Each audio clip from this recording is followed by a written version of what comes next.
महाराष्ट्र विधानसभा के चुनाव परिणामों ने यह पूरी तरह स्पष्ट कर दिया है कि भारत की लोकतंत्र की जड़ें बहुत मजबूत हैं और लोकतंत्र में जनता ही राजा होती है।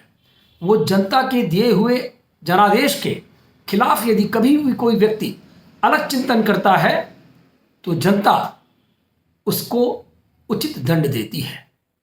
और यही हुआ उद्धव ठाकरे के साथ कि जब 2019 में भारतीय जनता पार्टी के साथ मिलकर चुनाव लड़ा और जब सरकार बनाने का समय आया तो उन्होंने एक ऐसा पासा फेंका जिसकी कभी किसी को उम्मीद नहीं थी।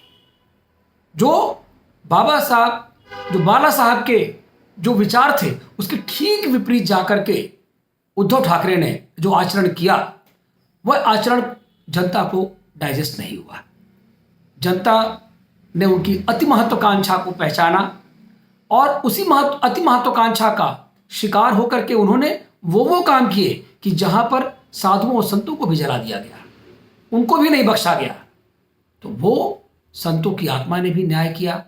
जनादेश ने एक ऐसा जनादेश सुनाया कि जिससे पूरे महाराष्ट्र में लोगों को सोचने में मजबूर होना पड़ा कि आज 64% वर्ग जो वोट हैं वह भारतीय जनता पार्टी की झोली में गए।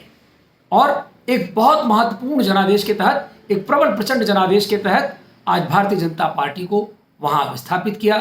मुझे लगता है कि इस जनादेश से खाली उद्धव ठाकरे को ही नहीं, लेकिन जो भी लोकतंत्र के सेनानी हैं, लोकतंत्र में हैं, उनको सबक लेना चाहिए कि जनता की भावना को, जनता के दिए गए आदेश को समझना चाहिए और उसी जनता के दिए हुए आदेश के तहत ही अपनी रणनीति बनाकर जनता की सेवा करनी चाहिए, क्योंकि यह लोकतंत्र है जो जनता के द्वारा जनता के लिए।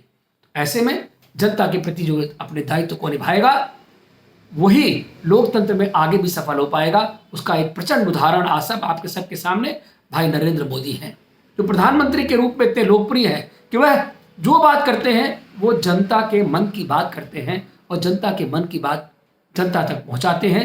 जनता भी उनकी मन की बात को सुनती है और उनके साथ वही न्याय करती है, व्यवहार करती है। जय हिंद, जय भारत।